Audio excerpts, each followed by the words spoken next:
Sabi nga po, nagkakaroon na nga po tayo ng mga malawakang pagpapalit at pagpapaganda ng sistema ng paggawa ng budget. Bakit hindi pa po natin to talakayin ngayon na?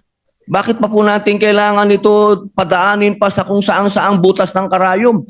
Ang inyo pong mga kapatid na katutubo ay naghihikahus na sa sobrang pagsasamantala sa kanila. Yun lamang. Maraming salamat po, Pinunong Mayurya. Meron lang po akong katanungan sa ating kaibigan, Senator Bill Gatchalian. Opo. Kanina po kasi ang usapan ay salitang English. Mas mainam po Tagalogin ko. Opo, at maintindihan po ng ating mga kababayan sapagkat yung akin pong imumungkahi at itatanong ay patungkol po sa ating mga katutubo at sa mga kamusliman.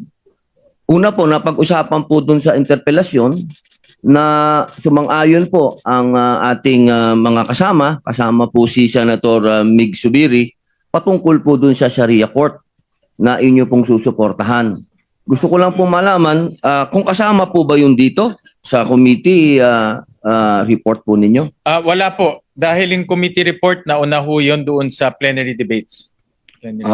Yun po ang tinatanong din ng ating mga kasama. Pati po yung napag-usapan po doon sa pagpapatitulo ng mga ancestral domain. Wala din po. Wala rin po. Wala rin po. Ano pong ibig sabihin nun aking kaibigan? Bali, ito po'y magiging individual amendment po ito. Ibig Tama sabihin. po. So, pwede pong mangyari na hindi po ito ma-approve.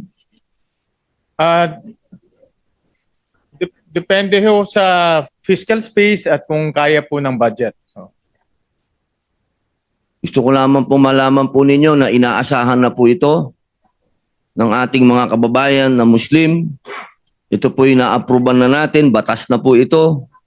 Inaasahan po ang Sharia Court.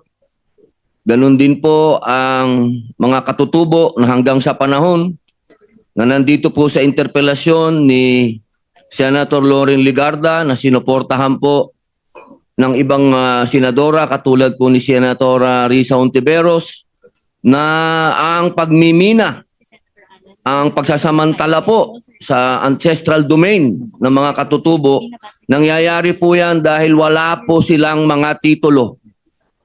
At nangyayari po ang mga rebellion dahil hindi po alam ng mga Muslim kung saan sila tatakbo dahil ang Sharia Court po ay nasa 2 lugar lang. Maraming salamat po. Ako po personally sinusuportahan ko yung mungkahi ni Senator Robin at yan ay pwede maging parte po ng individual amendments po natin. Senator Padilla. Opo, maraming salamat po. Napakaganda pong mungkahi. Ang akin lamang pong pinapaliwanag, tayo po ay nandirito na. At tayo po ay nakapakinig po sa nangyaring interpelasyon na ginawa po ni Senator Loren Legarda na patungkol po sa patuloy na pagsira ng kalikasan at ginagamit po ang mga lupa ng ating mga katutubo. Kaya po ako nakiusap na kung gusto po nating marisolba itong kaguluhan na ito at ito pa po ang dahilan ngayon kung bakit nagkakaroon pa ng mga recruitment po uli ng mga rebelde dahil po dito sa pagsisimula uli ng pagsasamantala sa mga lupa po ng ating mga katutubo. Andito na po tayo eh. Ito nga po, pinag-uusapan nga po kanina, sinabi nga po, nagkakaroon na nga po tayo ng mga malawakang pagpapalit at pagpapaganda ng sistema ng paggawa ng budget. Bakit hindi pa po natin to talakayin ngayon na? Bakit pa po natin kailangan ito padaanin pa sa kung saan-saang butas ng karayom? Ang inyo pong mga kapatid na katutubo ay naghihikahus na sa sobrang pagsasamantala sa kanila. Yun lamang po naman. Maraming salamat po, Ginoong Pangulo. Thank you. Maraming salamat Senator Robin at yung mga magagandang mungkahi po ng ating mga senador ay pinipilit ho natin masama po sa budget at humingi rin po ako ng mga rekomendasyon sa ating mga vice chairman na humahawak po ng mga komite niyon.